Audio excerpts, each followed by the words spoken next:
Hello and welcome back, my friends. Today I'm going to share with you how to build your very own watering can fountain.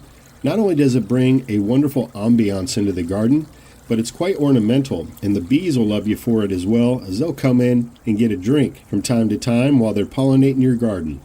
But hey, if you're not looking for a water feature, this could also be used as an ornamental hose storage, and it works great.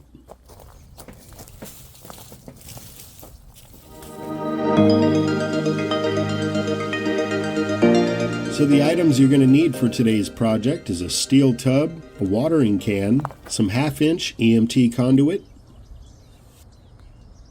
1/2-inch EMT elbow to box connection,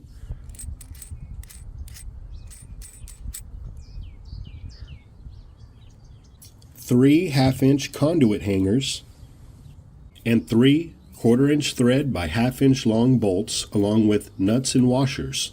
And if you're building the fountain, you're going to need to get yourself a submersible pump. I'm using this Vivosun 15-watt 400-gallon-per-hour pump, but there are many different types on the market that would work. But to ensure you're getting the proper pressure, I'd stick to a 400-gallon-per-hour pump. The aquatic tubing I'll be using is a vinyl tubing with a 3/8-inch inner diameter and 1/2-inch outer diameter.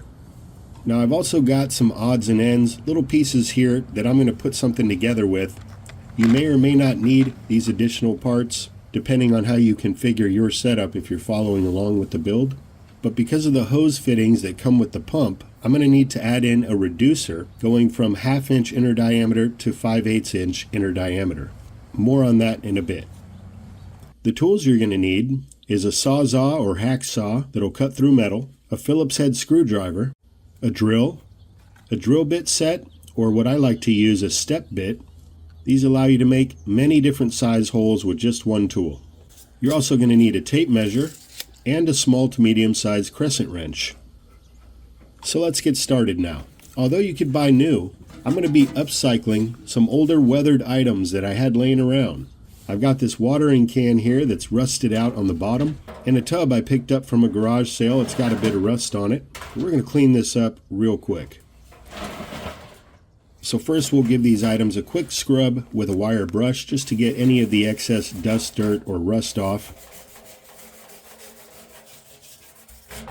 And now I'm just going to give it a quick blast with this hammered finished Rust-Oleum spray paint. This blends in perfectly to most galvanized metal products.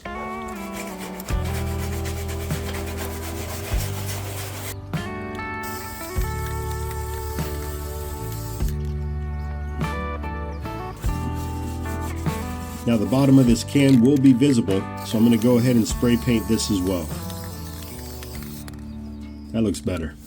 Now you want to take your water can and give yourself a visual how high you want it to sit above the tub. This is going to be different for everybody depending on your size tub and your watering can. Mark your measurement on your EMT conduit and cut it down to size.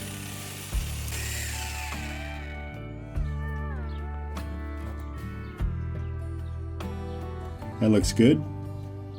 Now using my step bit, I'm going to drill 3 small holes here. The first 2 are going to be towards the top of the container above the water line, just large enough for those 1/4-inch screws to go through.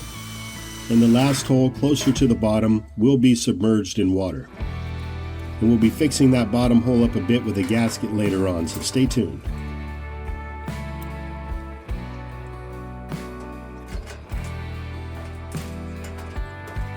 And we'll tighten these up nice and snug.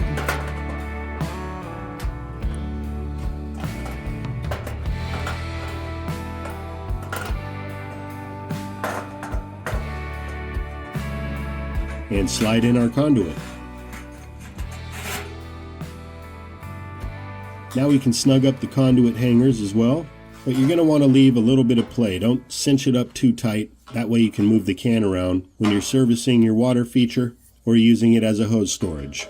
Now we're going to drill our hole for the EMT elbow, but first we'll just remove the nut washer that's threaded on the end here. And then again, using the step bit, I'll punch a hole right through the center of the watering can. I'm able to use this step bit without too much concern here because none of the holes that I'm making for this project have to be perfect, but still you want to try to get that hole the right size. And that went in nice and snug. Now we'll take that flat nut and lock it all together.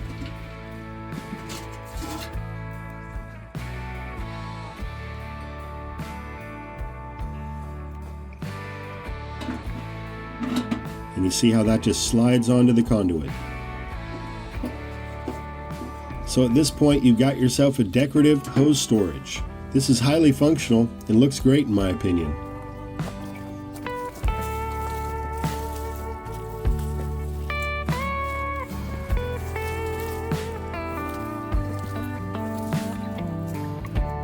So hey, if you're looking for a way to keep your garden hose nice and tidy and the garden looking great, this might be the solution for you.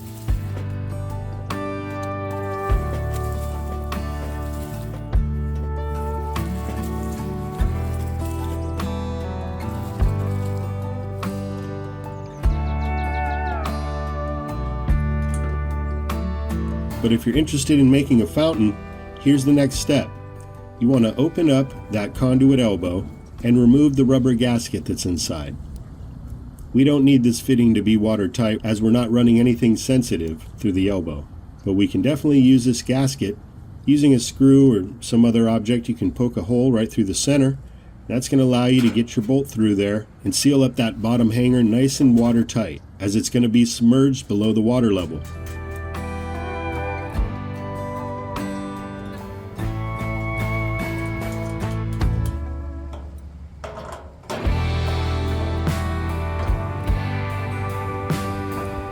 Now for now, we can just leave that plate off to the side, because as we work in our tubing here, we're going to need to have the access so we can help to feed that tubing through the elbow.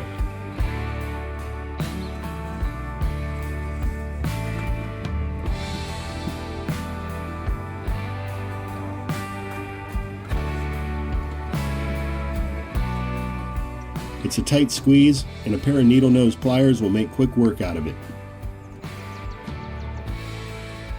Now we can just pull through the length that we need, and you determine that just by eyeballing your setup.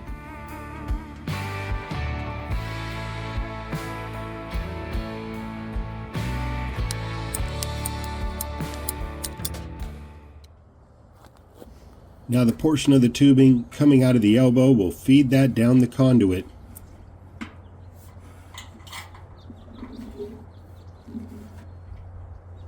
And we want to leave just a little tail coming out of the spout of your watering can.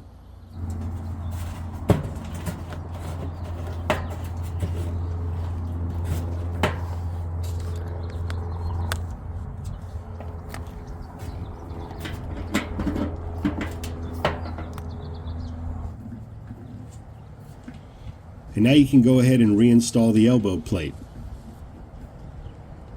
Alright, so for the pump, the fittings that come with these pumps doesn't always work out, but the larger fitting here will connect to 1/2 inch drip irrigation line, and I've got some of that laying around. So I'm going to go ahead and use this along with an elbow here to get things pointed in the right direction.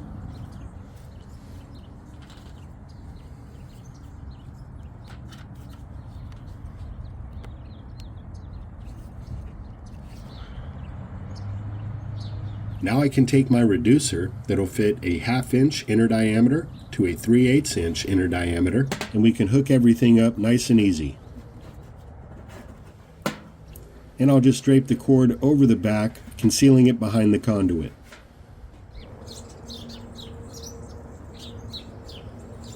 All that's left to do now is to add some water.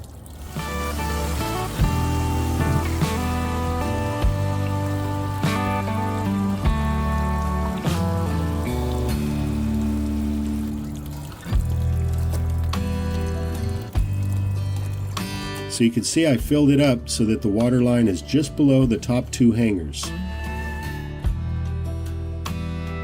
And let's plug it on in. Nice. That's really the perfect spread of water.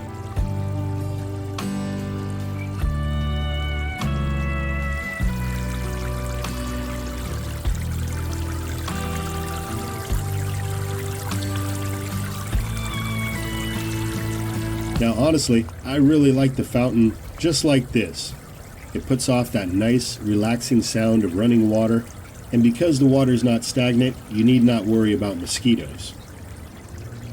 But one other thing I really suggest adding to a setup like this would be a larger boulder. And I'm doing this for the bees and the birds. So I'm going to leave an area of the stone protruding outside the water so they have a place to safely land. Here's some of the bees around my fish pond gathering around a boulder, halfway submerged in the water, for reference.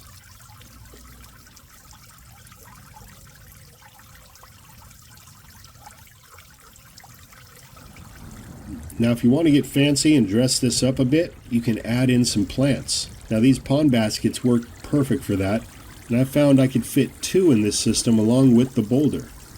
So here I've got some society garlic I dug up in the yard and wrapped in some burlap and soil. I can drop that in. I'm also going to dig up a calla lily from this patch I have growing over here. These ornamental flowers do well in both wet and dry conditions. So using some burlap again, I'm just going to make a little root ball.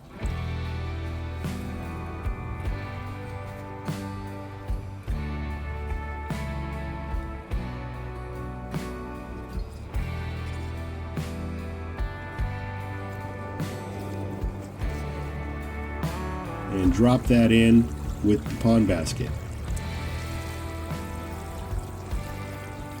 And with a couple more rocks, I can lock that plant into position.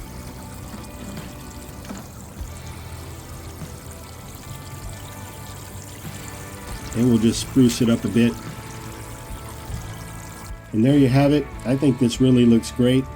Just be aware that the water will get mucky if you don't have a filtration system set with your pump. And some of that debris can end up clogging the little holes on the watering can.